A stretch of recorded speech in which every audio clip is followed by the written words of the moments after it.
Hola, soy Karina Mariani y estas son mis editoriales. La editorial de hoy, Pilecki, el espía de Auschwitz. Tomás Serafinsky se mezcló en medio de una redada de las que eran habituales en Varsovia, la noche del 19 de septiembre de 1940. Su plan era el ser detenido por la Gestapo y fue tan exitoso que junto con otras 2000 almas fue torturado por días antes de ser enviado a Auschwitz. El número tatuado en su antebrazo, el 4859, era su membresía en el campo de exterminio más eficaz jamás conocido, el símbolo imborrable del Holocausto.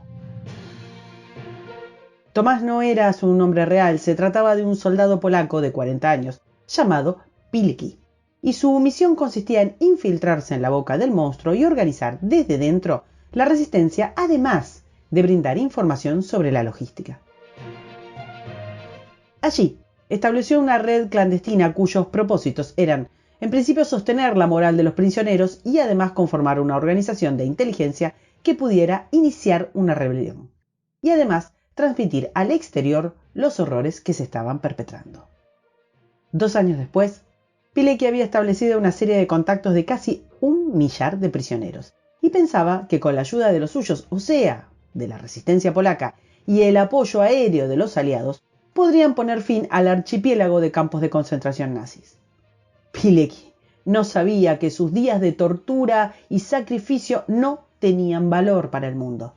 Esperó en vano la señal del exterior que nunca llegó. Durante los 945 días que estuvo encerrado, documentó el funcionamiento de Auschwitz. Finalmente, la noche del 26 de abril de 1943, junto con otros 2 compañeros, logró escapar durante el turno que tenían en la panadería en la que trabajaban en carácter de esclavos.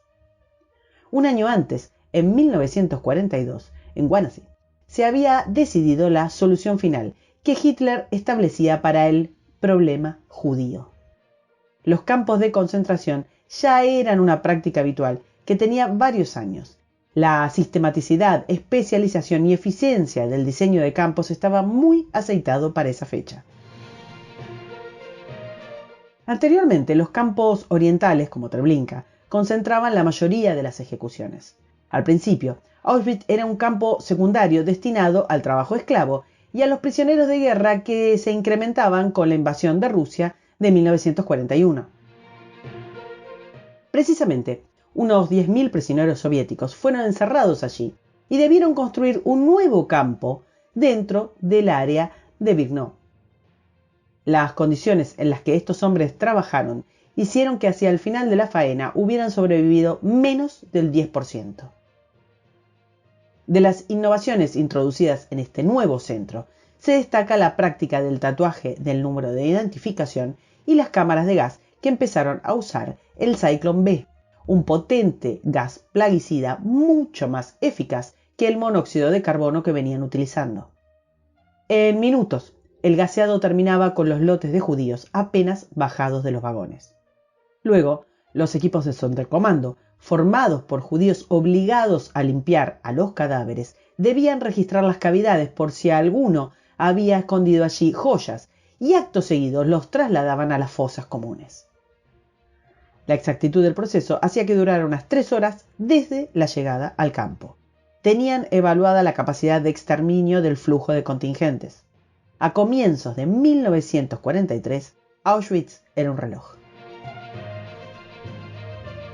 El impresionante crecimiento de Auschwitz, contemporáneo al escape de Pilecki, lo había convertido en una industria del genocidio.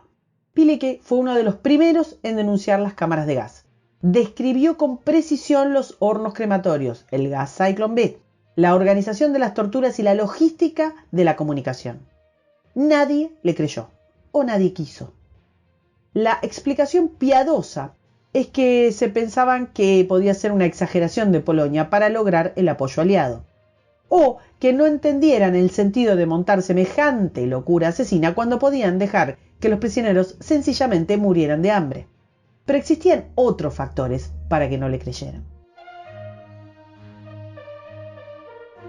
Auschwitz se había convertido en un polo industrial alrededor de un enorme atractivo, el trabajo esclavo.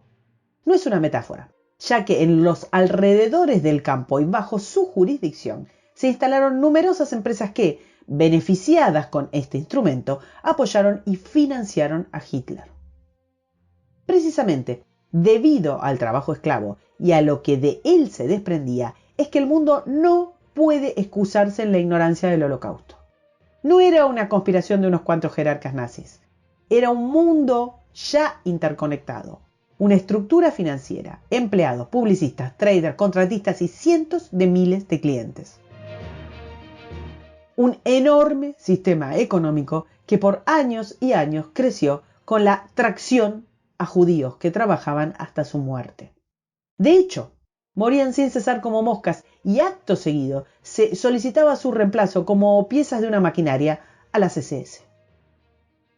Ford, Bosch, Mercedes, Kodak, Nestlé, IBM, BMW, Deutsche Bank, Volkswagen, Porsche, Siemens, Hugo Boss tienen sus pilares manchados con sangre. También las farmacéuticas, BASF, Bayer, Hershey y las siderúrgicas. La química IG Farben, que fabricaba el gas Zyklon B, fue clave para desarrollar los experimentos con los prisioneros y para este fin construyó el tercer gran complejo de Auschwitz, el campo de Monowitz. En 1943 fue destinado allí Joseph Mengele, un médico obsesionado con la genética que tuvo a su disposición más material humano del que jamás hubiese soñado. Tenía prioridad en el reparto de los judíos que bajaban de los trenes, encargándose él mismo de la selección, especialmente de niños y de su manía, los gemelos. No era solo Pilecki el que denunciaba el exterminio que se estaba llevando a cabo en Polonia.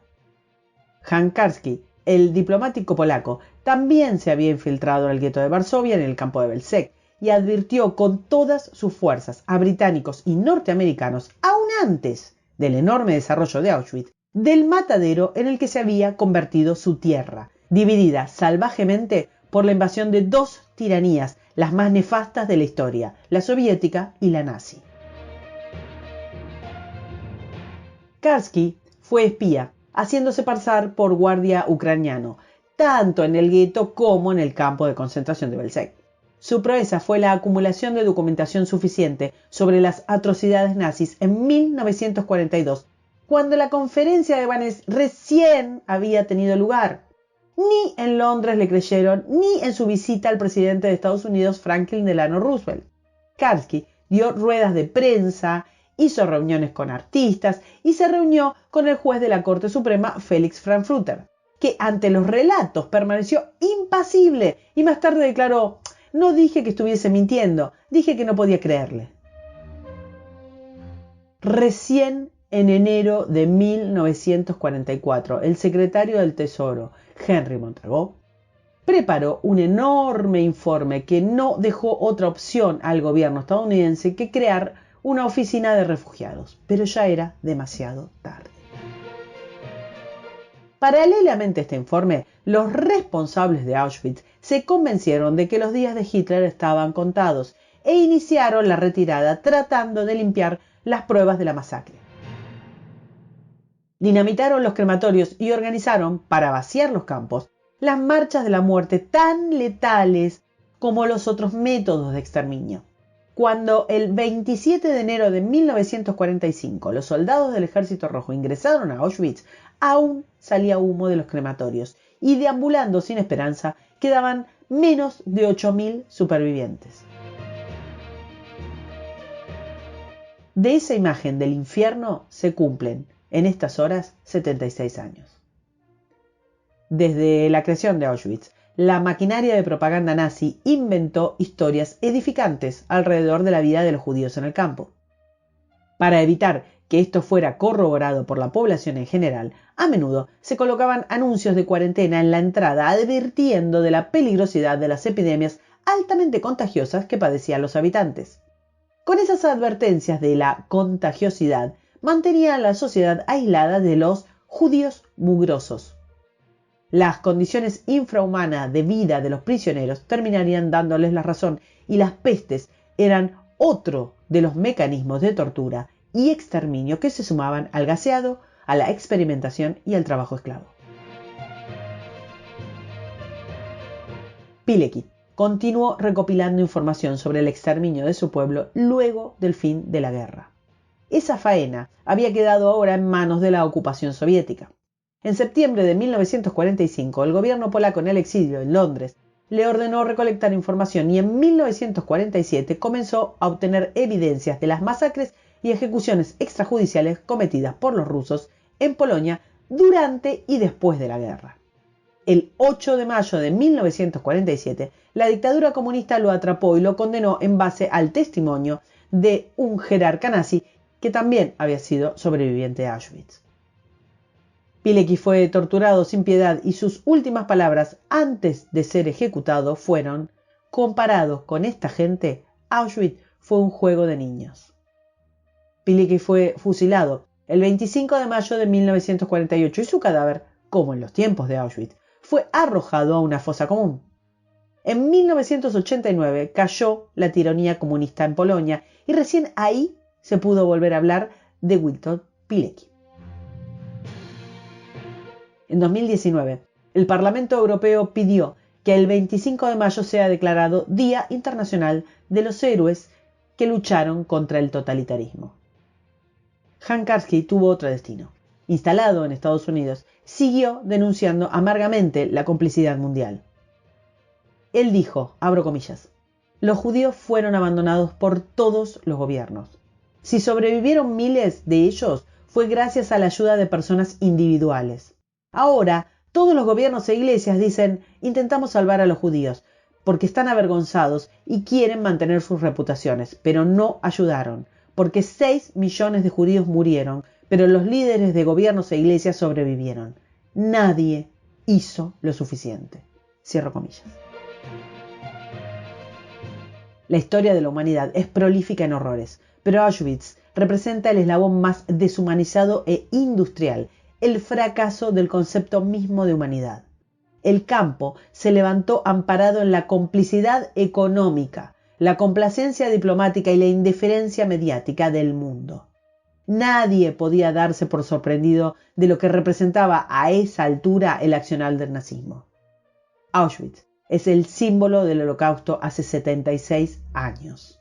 Nosotros recordamos.